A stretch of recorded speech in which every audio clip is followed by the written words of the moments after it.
Hi, welcome. Today I would just like to introduce to you our two Baker's Bicycle dough pucks.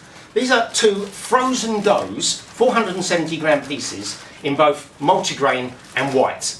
And I just really want to take you through the basics of how to use them and introduce you into some of the ideas of what you could make with them. In this box you'll find here we've got the white version, put that out of the way over there, and we've got the multigrain version. As you can see, really simple, just straightforward pieces of frozen dough.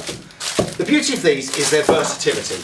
You can make loaves out of these, you can make bloomers, you can add flavourings and inclusions to them, you could make pizzas and focaccias. Pizzas, you just cut that into half and basically you get two good 12-inch pieces out of that. And later on we will show you how you do that in a slightly separate video. And then obviously you can do exactly the same with the multigrain, which also makes a really good pizza, focaccia, etc. And we'll show you all of that later. But today what I'm going to really do is just take you through the basics of how to use it. So as you see there, I've just taken it out of the internal packaging, and here I've got a pre-floured baking tray. This baking tray, anything that will actually fit inside a refrigerator, your own refrigerator at home, will do the job. And I'm just going to pop them on that tray like so. And then we're going to get them to defrost. Before we pop them in the refrigerator though, what we're going to do is we're going to take a little bit of food safe plastic, cling film, something like that, and then just oil that, and that will stop the dough getting a skin on it and keep it nice and soft and pliable when it is defrosted so you can mould it. So I like to use one of these little sprays. You can buy these in any of the supermarket brands, etc. But these work really nicely. You can just rub a little bit of oil on there if you wish. And basically all you'll do is lay that over there, and that will keep the air from getting to the dough, the top of the dough, and let it defrost nice and gently. You can do this ambiently. It'll take around about 4 hours at a normal room temperature, but whenever you can, we always recommend primary is to pop this into your refrigerator and leave it overnight. So if you were to pop this in the fridge about 8 or 9 in the evening, when you get up the next morning about 8 or 9, that should be ready to go so you can make yourself your nice freshly baked bread.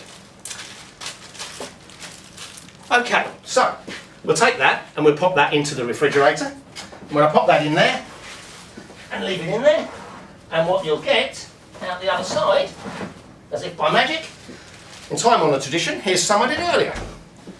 And this is what it will look like. So these are two of the doughs that I got out yesterday, and I've left these overnight in my refrigerator to defrost, and this is what they look like.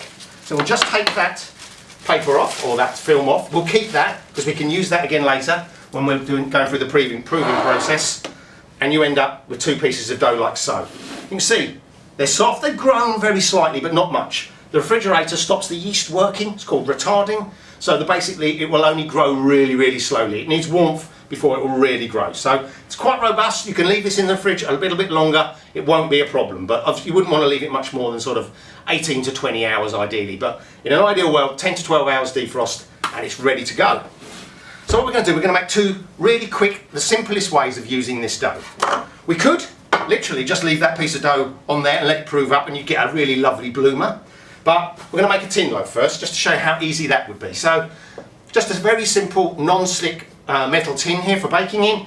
I like to put a little bit of flour in. You don't always have to, these are non-stick, should be okay, but just in case it's an older one, pop a little bit of that in there and we'll do the white one. So we'll take that white loaf, and this couldn't be easier, because all we're going to do is pop that into that tin, just pop that down a little bit, and we'll put that to one side. And that we're going to prove up, which I'll come to in a moment, but really simple, and that's going to give us a really nice 400 gram tin loaf. So about half a normal sort of 800 gram sliced loaf that you buy, this will give you a 400 gram version. Then with the multigrain here, which is really my favourite, I love the flavour and the sort of the texture of this multigrain, it's a beautiful flavoured bread. We're going to use one of these. These are called bannetons, or proving baskets. Again, you can buy these online, really easy to get. And if you just type in proving basket, you'll find them quite easy to get. Come in various shapes and sizes. This one would be obviously to make a round or a cob style. And in a later video, we'll show you how you'd mould one of these to make a cob. But we're going to use the oval version today because we want to keep it really simple in this, because this is just the basics of how to get a great loaf with very little work. So you could, in the first instance, these proving baskets come with this little linen liner in them. So the simplest way to do that is dust that linen liner with a little bit of flour. The more you use it, the more non-stick it becomes, and you would just drop that piece of dough into that linen liner and leave it to prove. But if you want to just make it a little more interesting, when you take the liner out, the bamboo, as you can see, gives these lovely lines around it. So when the bread sits in there and proves, it takes on that lovely visual on the outside. So it gives you a really cracking, rustic looking loaf, which you'll get to see in a minute. So if we're going to use it that way, again, we'll take our flour and we'll just give that a really good dusting. Now you would treat your proving basket before you use it. So these are older ones. Normally what you do is you spray them with a really thin misting of water, and then you spray them, you dust them with flour like this, and you leave it to dry. Knock the flour out, and it kind of proves the basket itself and makes it a little bit non-stick. So I've already done that, so you don't need a lot of flour in there then.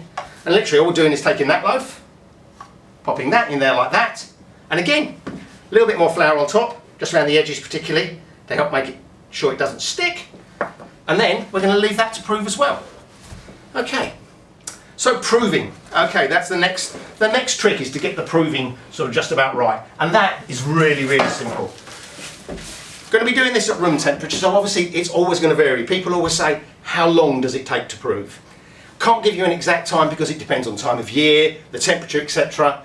But at a good room temperature, it depends on how warm your kitchen is, etc. You're probably going to be looking at about an hour or so for these to prove. But the key thing is looking at how it grows. And you want it to comfortably double in size. If you look at it now, it's that kind of level. You want it just coming across the top of the tin there, etc. And the same with that. You want it just coming to the top of the basket. And if it was a bloomer, you'd have to look at it and go, okay, that's about twice the size. So roughly speaking, that's going to take an hour. So I've got those in there. I just take that greased paper that I had earlier on, which is absolutely fine, the greased film. And all I'm going to do is I'm going to put that, in this instance, I'm going to put it over the back here. Got like a nice warm spot in my kitchen, or even if you've got an airing cupboard or something like that, that can work fine, as long as you don't mind flour all over your clothes. That can work an absolute treat. And all we're going to do now is we're going to leave that sitting at the back, and we're going to give that about an hour, and then once it's proved, we'll come back to it and have a look at what it looks like. Okay, so it's been about an hour now, and here are our two loaves that we did earlier on. And as you can see, they've proved up nicely. So I'll just pull this off of there, and the oil just stops it sticking to the top. So we'll take that off of there, and you can see, if you remember from earlier on in the video, you can see how that was sitting quite well down. It's now just come over the top of the tin, so that's looking lovely. Still got a little bit of spring. You want just enough spring in there so it's still going to do what it's called oven spring in the oven, where it will rise a little bit more. And there's the banneton basket. Again, it's just come up just about to the top of the basket there and looking lovely. So what we'll do now, we're going to get these into the oven. So they're proved up, good double the size. For the loaf, I'm just going to keep this really simple. I'm going to dust it with a little bit of flour, just for a nice little visual, and we'll do that split. And then a little bit of extra flour on here just to make sure it doesn't stick on the tray. And for the banneton, I've got a tray here that's already been floured, and I've got the banneton basket here. And we tick this up and give it a little wave, and out she comes. And look at that, doesn't she look lovely? You can see those lovely lines down the side there, and that when it bakes up, that'll just look really lovely. She'll rise beautifully. We'll put a little cut in that just to help her rise, and those little lines and grooves will just make it look that little bit special. So that's the banneton basket, really, really simple.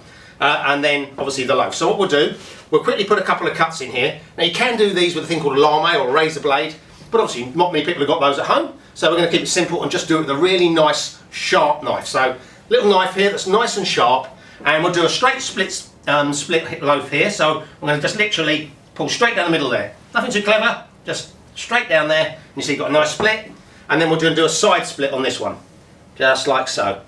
Little split, don't be too shy of it, get in there and cut, and there we go. And then we're going to get these into the oven. So I've got preheated oven over here, and this oven has been preheated up to, I've got it at about 220 degrees. So if you can get to 220, that's brilliant.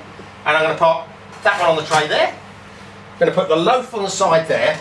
And in an ideal world, when you're baking, if you've got a steam setting on your oven, which if you'd be very lucky if you have at home, but if you have, then great, put a little injection of steam in there. But if you haven't, really simple to do. I've got a boiled kettle of water here, I've got a tray in the bottom that's already hot, and I'm just going to put a splash of water in there, not too much, just enough to give us a little bit of steam.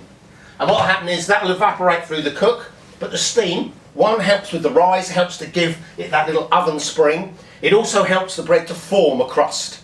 Then as the steam boils away and it dries out, it then helps that crust go nice and crispy. So they're in there, going to let that bake through now, and those at about 220 are going to take approximately 25 minutes. So we'll give them 25 and then we'll have a look at them when they come out of the oven and hopefully have two really cracking looking loaves.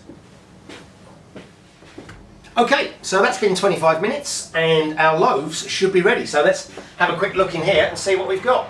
And absolutely, they are looking spot on. So this oven was on 220 for 25 minutes and these loaves are looking just right. We'll check that, but I'm pretty confident, I've done this once or twice, that these are as they should be. So, first of all, we'll get the tin loaf.